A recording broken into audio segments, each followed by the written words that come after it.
Hey everyone, welcome back. This is the second part in this workshop, which is in association with Muse by Lemesca and Acucolor by BenQ.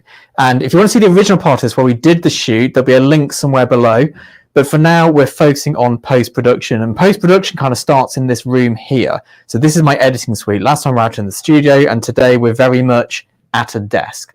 So I'm going to show you my entire color workflow and then how to edit the images. And I think you should all have the raw files by now as well, so you can have a play. I'll explain why I shot what I did and the way I did it, and just generally how it's best to practice your editing workflow. So things start off with the monitor, really. The monitor is one of the most important things. And it's not just having a good monitor, it's having a good monitor in the right place. So currently we've got the house lights on, which is what's lighting the scene. This is not how we edit. I tend to work in a very dimly lit room. Now, this is a BenQ monitor, and it's got the lens hood, or it's not really a lens hood, it's a monitor hood, isn't it? But it's got the monitor hood up above it here. And this just stops excess light from the window behind me spilling into my screen, reducing glare. And it just makes it a little bit easier for my eyes to work as well. So there's more contrast. It's a dark background behind it, all very important things. In the past, I've worked with windows to the side, bright white rooms, and it's just not great for your eyes, and also it's not great for you to be able to see correct colors. Now, obviously, I'm fortunate enough to have my own editing suite, so I don't have to negotiate with anybody how we're decorating the room, but sometimes it can be something as simple as when I used to work at home, I'd get a coat rack and put a jacket behind me just to stop any light bouncing off back walls and to keep things as neutral as possible for me. Editing wise, last time we talked, I showed you this bit of kit here, which is the little color chart, and this has made sure we've got the correct colors in camera. But there's an extra step to this, and this is calibrating our monitor. So monitors claim to be accurate, claim to be calibrated or self-calibrating.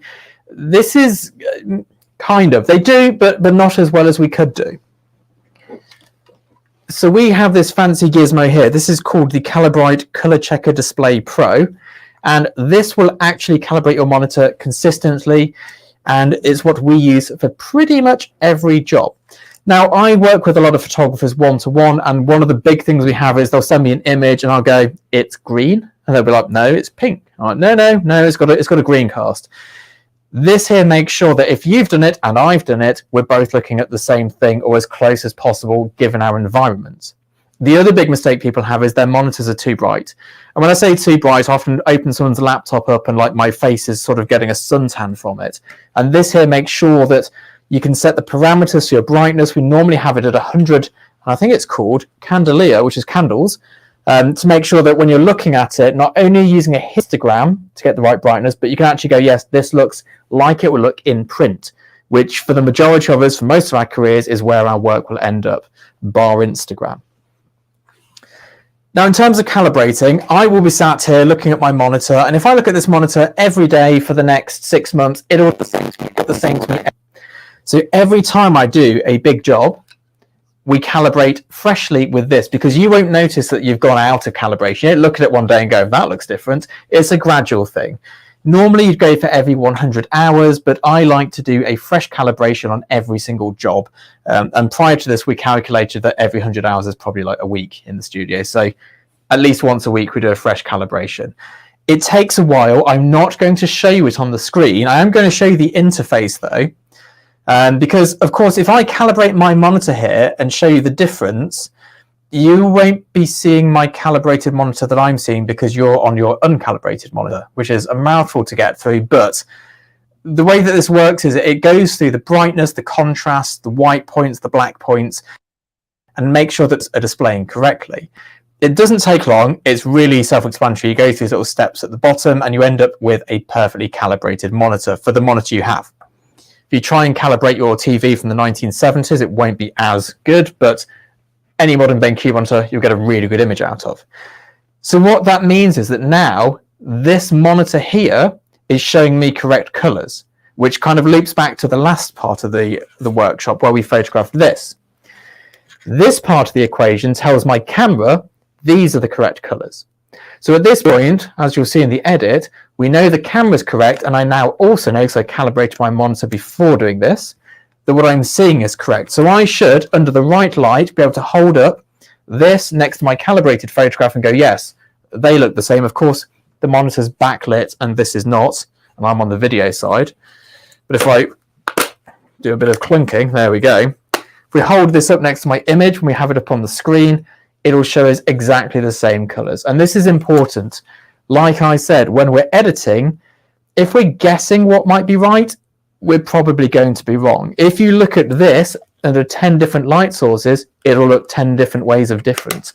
So we've got our monitor correct, we've got a file in our camera that is correct to this. So now we're going to jump into my editing software, and I'm going to show you how we pull the whole thing together. Now, I'm using Capture One, which currently has the spinning wheel of doom going on, which is never a good sign. Let's just close some extra bits down. We'll quit that. We have to do a quick restart, but I'll tell you why I'm using Capture One in the meantime. So Capture One is the software I use to edit. Most people use Lightroom. It's the most accessible, it's the most affordable. Everything within Capture One works pretty much in terms of what you see in sliders, the same as it does in Lightroom. There's not really a great difference in terms of what you see. So if I do it here, you can kind of repeat it in Lightroom. The big difference is Lightroom looks a little bit more user-friendly and Capture One looks like it was developed in the depths of some IT department. But the reason why I use Capture One is because it is the industry standard in professional photography. It is what everybody uses in the commercial world. Whenever a Digitech, the person who looks after your images, turns up, they have Capture One, and the Phase One cameras, they only work with Capture One. So that's kind of where Capture One comes in. But you can do it in any software. So here we have our picture of sardines. I'm just going to fully reset it. This is straight out of camera. And then here we have our little color chart. So I'm going to do this one with the full process, and the second one I've cheated and already done it beforehand, but I'll show you exactly what we do here. So at the moment, I am seeing, because my monitor is calibrated, my eyes are seeing exactly what the computer is showing. So if I looked at this on 5 different calibrated identical monitors, it all look the same. The problem is at this stage, my camera is not seeing correctly. So I'm going to come in here, grab my little white balance tool, and this will be the same on the Adobe Lightroom. Take a white balance. Now this is the only tricky bit. You have to go to linear response. You come into this bit here, the ICC profile, which is what we're going to change. And we're going to go to no color correction. And what you end up with is the most bland and mundane image you've ever seen. But don't panic, this is part of the process. We're then going to sneak up here to export, and we're going to export it as a 16-bit TIFF. So we'll export that, and out goes our image.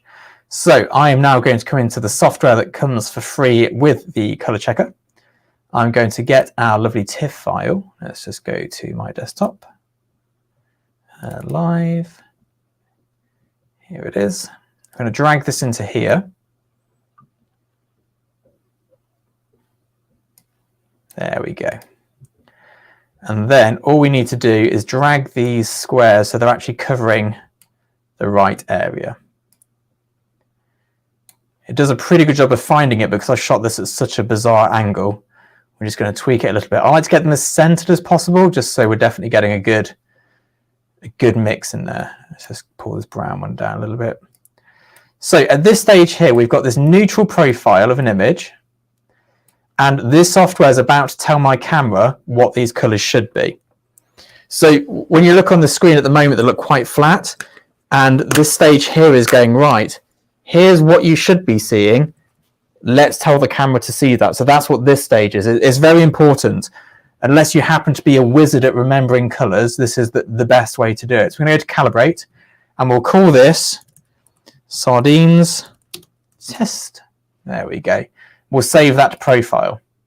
So there's a little bit of wizardry here. It saves it into your profiles folder, which is predetermined by your software. You don't need to do any like magic at this stage. Let's give that a couple of moments to pull through. And then all we do after this is we close the software down and reopen it so it finds the profile. Thankfully for you, I've done that in advance and I've already made the profile, but we'll just quickly put it in. But you do have to close it, shut Capture One down fully, and then reopen it for it to be able to find the correct ICC profile. There we go, it's just doing its magic. Oh, there we go, it's successful. Okay. So we'll pretend I've closed it down. We'll now come into here where it says ICC profiles. and then we're going to other, and then we'll click on my sardine. If we just do the before and after, that's what the camera thought it saw. That's what it actually saw. Now, this is where things are hard to explain. So I'm showing you the difference on here, but you're looking probably on an uncalibrated monitor. Now, I know what I'm seeing is correct. So I've just calibrated. But I think as a worst case scenario, this is definitely the first port of call. At least if you go, if I don't touch the colors, at least they're right, even if they look wrong. But I like to look at the right colors as well.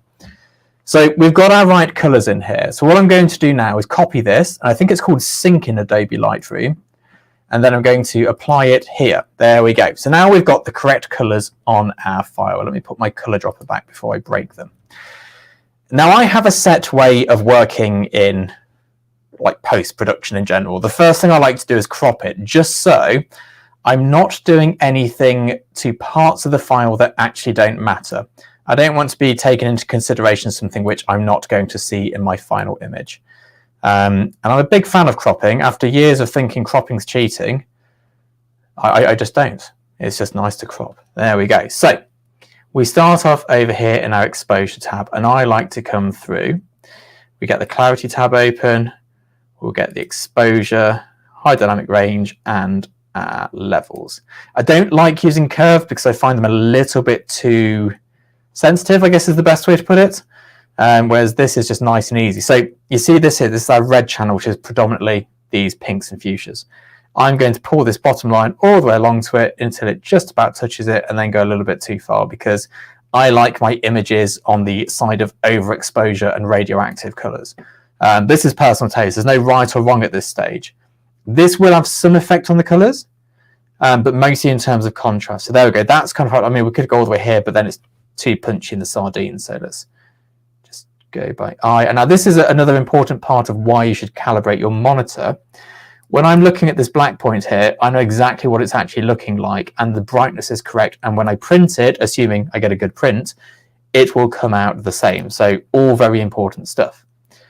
The next thing I like to do before we change anything is look at clarity. Clarity is the one thing you'll use too much of. So what I like to do is go to 100 and then work my way backwards until I can't tell that I've gone too far. And this is kind of pixel by pixel contrast. The higher resolution your camera is, for some reason, I'm sure there's a technical reason for this, the more clarity you can put in there. And then Capture One has different methods for putting clarity in, which I don't believe Lightroom did last time I checked, but I like Punch because it's punchy. And you can see it brings up a whole load of texture here that we don't want, so it's going to ease back a little bit. There we go. And then structure, just a smidge of that. Not looking too bad. Okay, so you can see now that this has adjusted these sliders here, so we're just going to pull those in so they look. I'm doing this all by eye. And the good thing about doing it by eye is I know it's right because we're calibrated, which is always a nice place to be. So like I said, I don't touch the curves. I sometimes, despite the fact that this here is dealing with the high dynamic range, I find that adjusting the highlights here to save them is just a bit easier. So we do just pull those down a bit now and then. And we've got our white balance set and everything else. So now we're going to go into colors. And you might be thinking, why are you going into colors, Scott? You've just perfectly corrected your colors on the color checker, which I have. But just because I can have perfectly correct colors doesn't mean I want them. But starting as a solid base is always better than starting with whatever the camera pulls and trying to achieve something random. So starting from what it looks like and changing it is easier than starting from this and trying to change it. And generally what I do here is go into the advanced section, and this is the HSL sliders in Lightroom, I believe. I think that's what they're called, HSL sliders. And what we might do is just pick out this particular color here, and we might just play with the luminosity of it a little bit. Sometimes I'll play with the hue, probably not in this shot though, because I actually want the hue to be correct, but the luminosity for sure. We might even go as far as choosing particular darker areas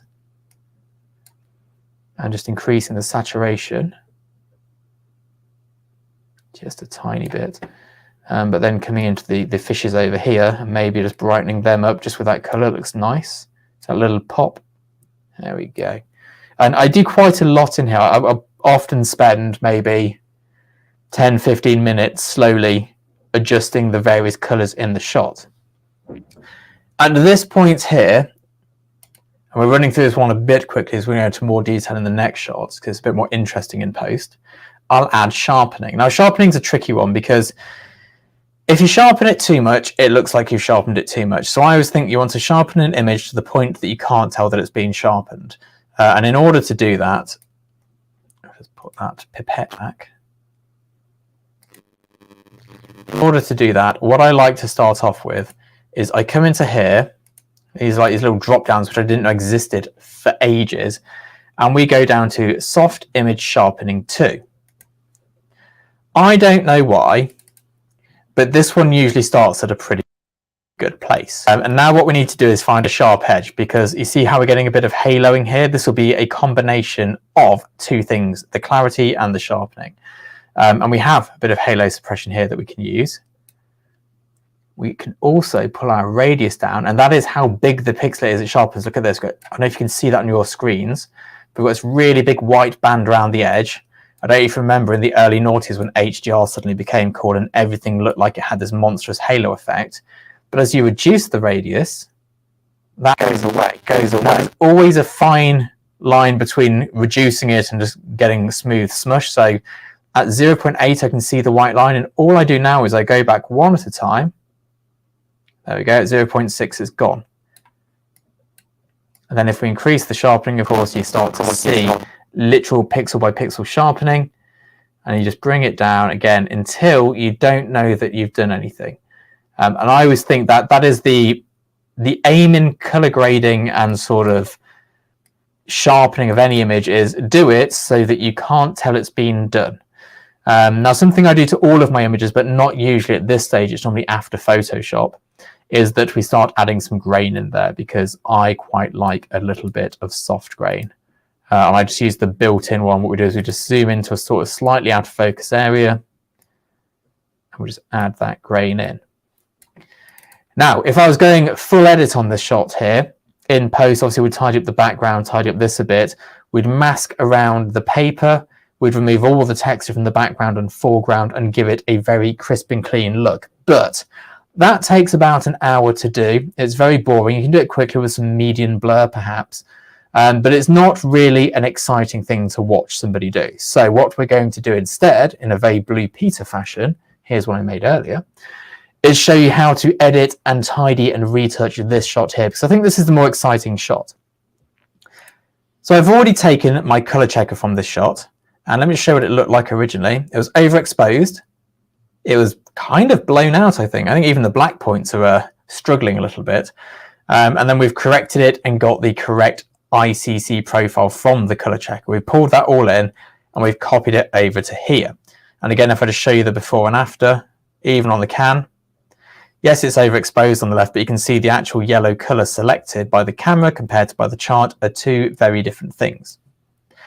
So all that this image has had so far, apart from the 0.1 adjustment that I made by mistake, is that the ICC profile has been added into the colors. It's called test because I called it test. We've got the linear response on it.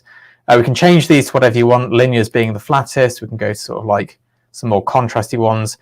I've always gone to linear response because it gives you the most detail visible to the eye.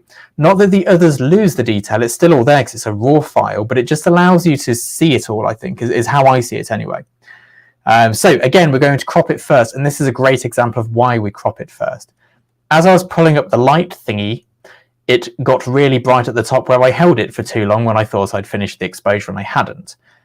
I'm not going to have all of that in frame, so I need to know which bits are in frame so I know exactly what I'm dealing with in post-production, because I don't want to start editing part of it that isn't actually in the shot. So that's where I want it. Bottom third, negative space here, because this is a typical advertising crop. Gives a space for text and subtext, and we're just going to give that a quick OK. There we go. I'll do a quick straighten. We're just going to go off the word Indian, so just up there, it's just up. There we go. Never knowingly took a straight shot, but there we go. Super. So we've got the correct colors-ish on the exposure. I'm going to go through the full grade and tidy up that I do for this sort of shot. So I've got some weird artifacts that were creeping in here. Definitely some sensor dust somewhere. But yes, let's dive on in. So back to the original part here. The first one we're going to do is pull the highlights down. And we're looking at this ice specifically to see whether we lost the detail. We didn't, thankfully. That could have been embarrassing. Or whether we maintained the detail. So the ice has still got the detail in it. So it's going to pull that highlight down for now. We're then going to look at the black on the Schweppes. Now, the problem with shooting anything like this is that the printing is not as sharp as the camera captures the image.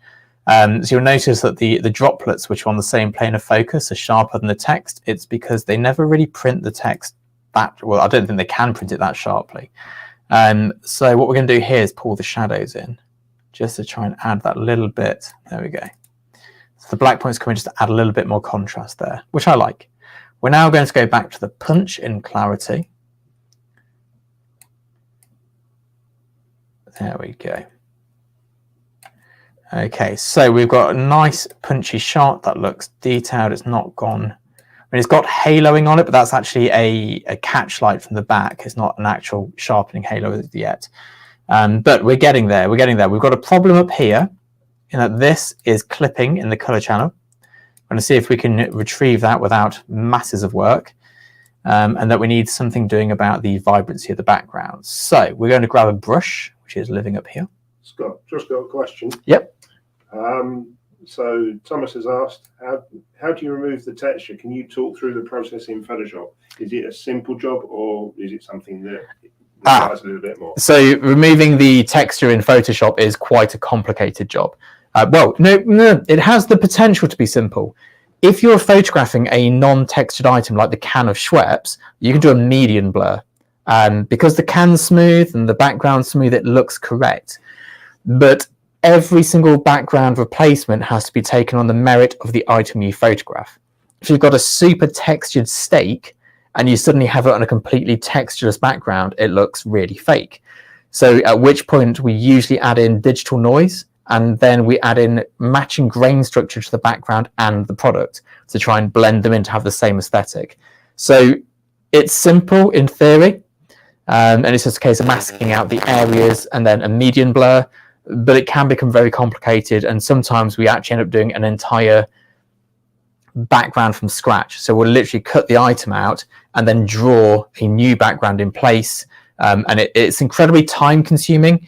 And in all honesty, I often send it to a retoucher to do that because it takes so long and I can't sit still for long enough to actually do that sort of thing. I'll be fidgeting around for ages. But medium blur is a good starting point, and it's always worth thinking about adding texture in the form of noise to that layer, just so it doesn't look like you've cut it out and stuck it on a sort of CGI background.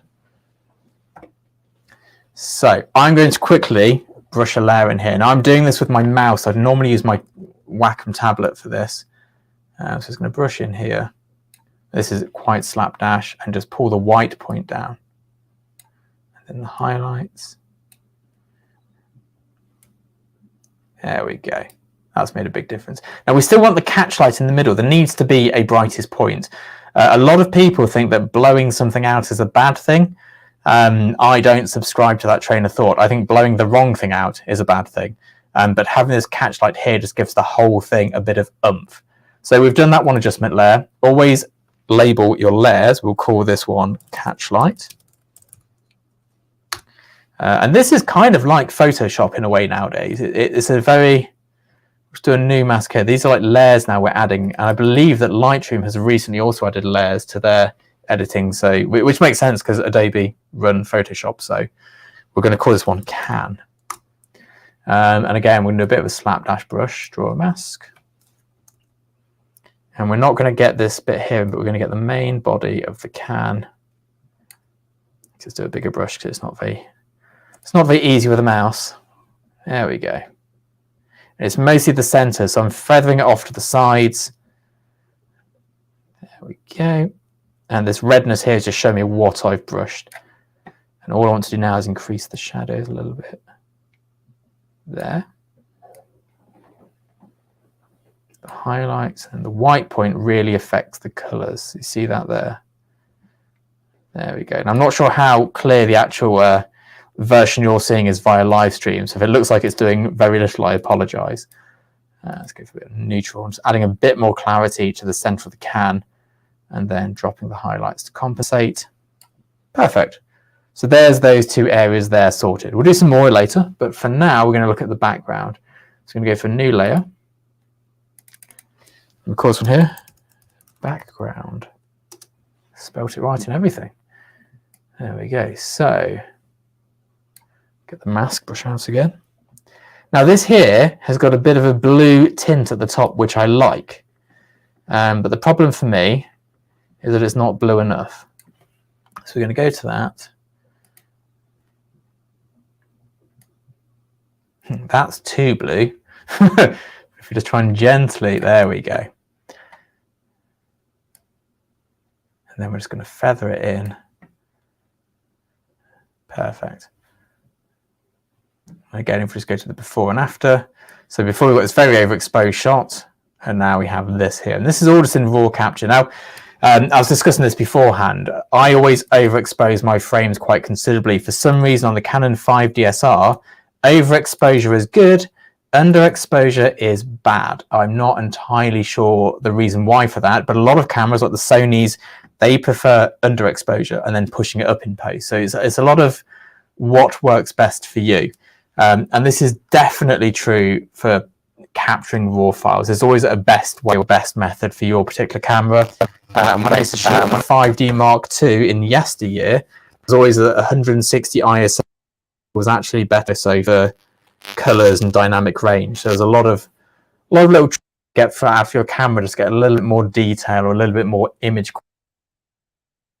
Right, so I think I've done all I can do to this at the moment in Capture One. So, Scott, another question. Go for the question. So when you send your photos to Retoucher, do you send the original file from the camera or do you send the edited version? I send a lot. So I send the CR2, which is the raw file from my camera usually.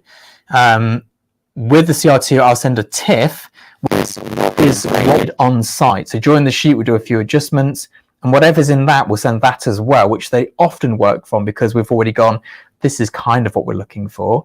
And I will send just a quick JPEG preview because sometimes they'll receive it at the phone and want to have a quick look at it. But the CR2's there, including a frame of this as well as a CR2, just as if I've done something to the TIFF that makes it difficult for you, you can go back. But generally they work off a TIFF file. I send it as a single layered 16-bit uncompressed TIFF, which the files get quite unruly for, but it tends to be the preferred method. All right then, let's get this into Photoshop. So right click, edit in, edit with Adobe Photoshop. So 16-bit, format is TIFF uncompressed, Adobe RGB. We always have respect crop set when we're doing these into Photoshop because as you've seen, I've just cropped all this stuff off. I don't want to spend hours tidying up all of the outside if we're actually going to crop it anyway. It's kind of a waste of work. Let's just let that load in.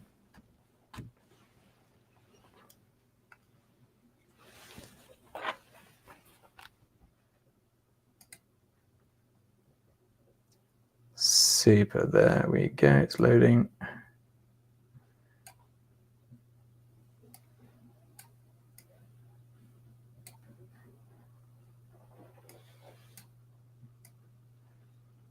Now, for me personally, Photoshop is a bit of a dark art, but there are some things that pretty much anyone can do, especially with the modern version of Photoshop. It is so much more intuitive and user-friendly. Even selecting items nowadays is super easy, but what we want to do here is tidy up the image. Sorry, Scott. Another quick question. Oh, yeah, go for the question. Why TIFF and not a PSD? Why TIFF and not a PSD? That's a very good question. Is that for delivering it to the client or for moving it into Photoshop? It's out of context. If delivering it to the retoucher, why TIFF? TIFF because whatever they choose to do to it, TIFF's really universal. And if opening it into Photoshop, it's because if you open up in certain file types into Photoshop and then pull it back again into the editing software, there is a compression that takes place going back into the software because PSD is not native to Capture One. And I'm sure there's a more eloquent explanation of that. But that's my understanding of it in a very, very simple, non-techie person's way. Now, in terms of editing here, I live in the clone stamp world. That's pretty much my editing of choice. You have to bear with me a bit. We've got a bit of lag on the screen. There we go. Now, spot healing is brilliant. Like even like this dent in the can here, almost anyone can come in and just quickly scuttle along here until it's as cleared as possible. We need a bit of a softer brush though, don't we? There we go. This is very subtle little changes. And a lot of it is just removing stuff like this one here that stands out, especially when you're trying to hero something. Anything which detracts from the actual image, I just kind of scuff out. Yep. To interrupt you again. Go for it with another question. Martin said he can see colour fringing along the light streaks in the background and elsewhere. Is this a feature of viewing the image on a monitor, or would it be not present, or would it not be present when printed? If you mean colour filters, two things I can see which might be what you mean. If you mean by these bits here on the edge of the light streaks, that's because they are LED lights, and this is the hot spot in the centre, and as it bleeds off, it gets less exposed. So an LED, generally speaking, say you've got a red LED, rather than it being the whole red colour spectrum, it's like a very central point of it, so they do clip quite easily. And what you're seeing at the edges here is the lack of clipping, whereas this white light in the middle is the blowing out. Do you mean by the colours going down the side of the can? That is the reflection of the actual light band that we swiped in the background. Colour fringing is a weird one. So move colour fringing with a click of a button, but it often looks quite bizarre. Now, I used to do that on all of mine. Colour fringing, chromatic aberrations, all of that I would remove using the various buttons you get in lens profiles. But I am yet to find a client who's ever noticed that I've done it. And when I've not done it, I'm yet to find a client that's ever said, I can see some colour fringing there, or there's some chromatic aberrations from that lens. Do you think you stopped down too far? Generally speaking, they don't worry about it. I think it's more of a marketing thing for lens companies to say, we don't have these issues with our lenses. I mean, you could remove them if you wanted to, but I don't think it takes away from the image. What does bother me, though, is down this side here, and I won't do it on the live call because this would take me ages to get perfect. Where it's really bright, we're not getting as much reflection, so the left-hand side of the can doesn't look straight.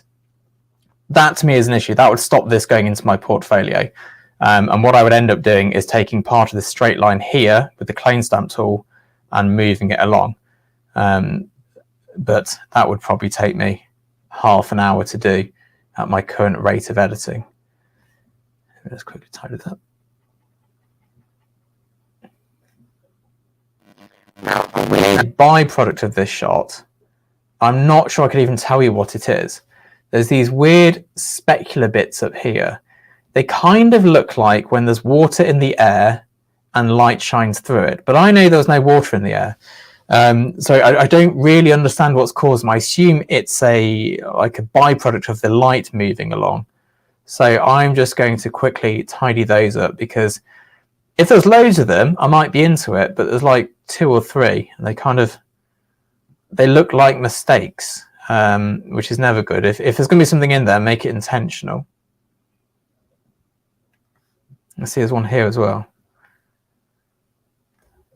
Maybe I whipped up some dust whilst I was doing this.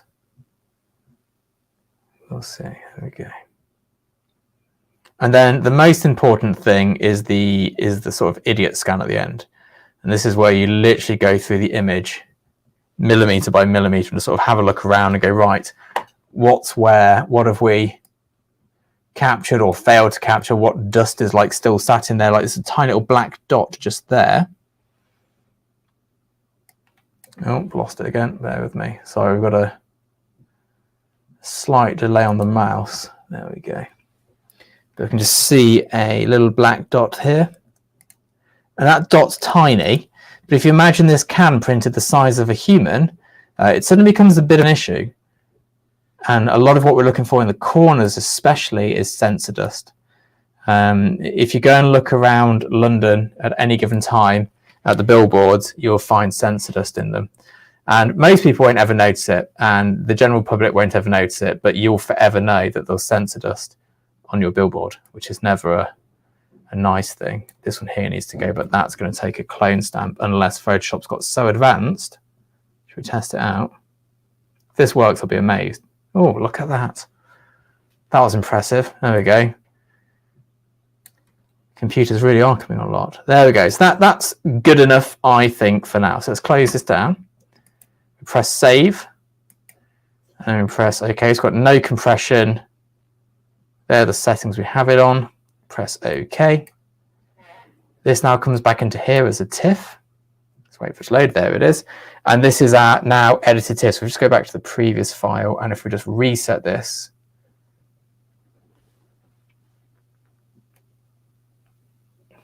there we go. Now, some people would call this fixing it in post, but it's only fixing it in post if you've messed it up in Capture. I like to call it careful planning. But there's still some changes I want to make. I want more sculpting on the can. So we're going to come back here and just do a quick adjustment.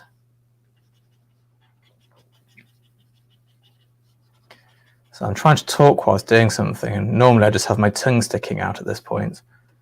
But we're just going to do a bit of saturation.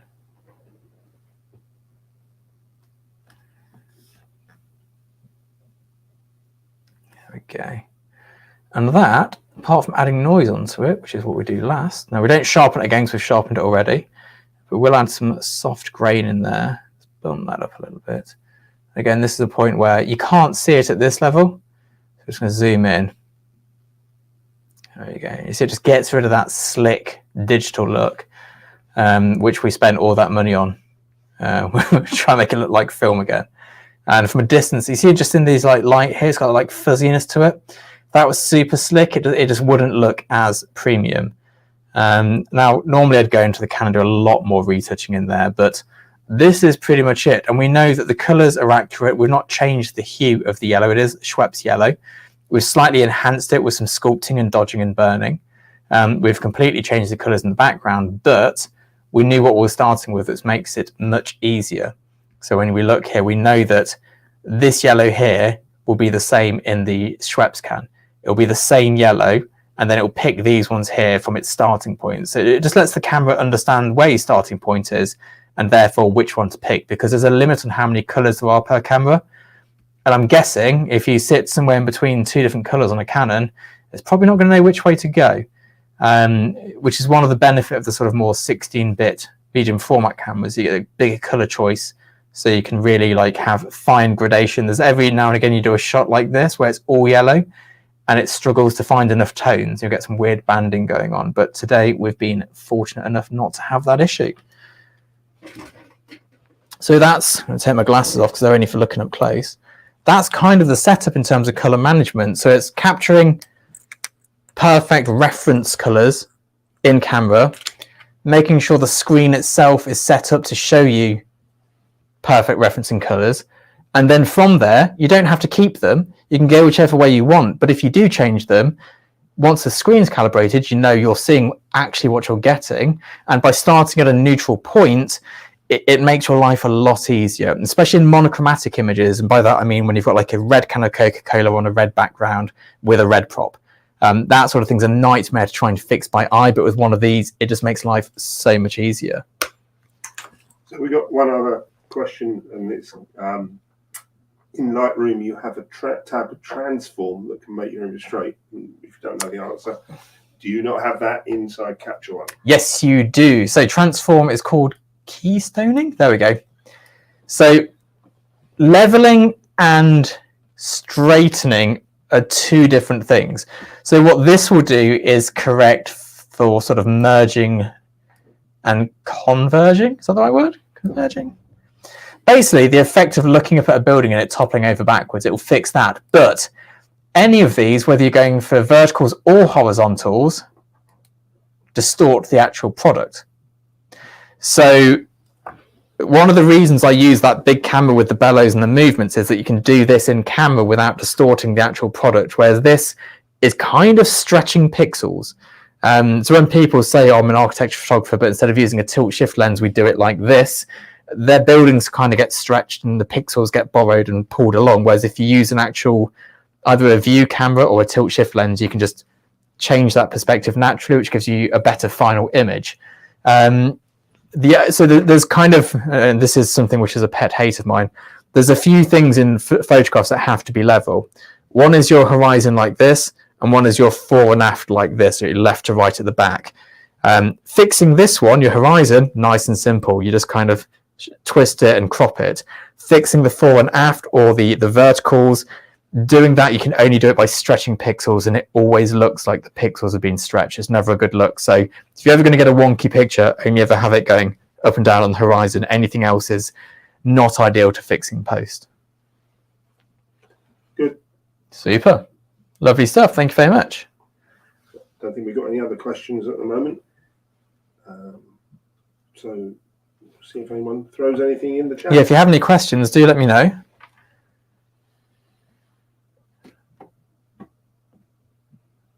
And so for those who don't use Capture One, another really useful thing is, I'm not sure whether Lightroom has caught up and done this since, you can choose your recipes, your export recipes, and you can select like 6 different ways to export at once. So I'll have my Instagram post, my full-size JPEG, my TIFF, all exporting at the same time with the same file, which just makes life a little bit easier and faster.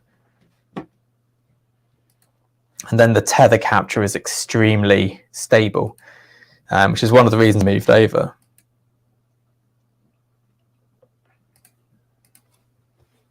There we go. Yeah, so thank you very much for dropping by for this. I hope it's been of use to you. Big thank you to Muse by Lemesca and Accucolor by Ben Q for helping with this workshop and putting it all together for us. And I'll see you all next time.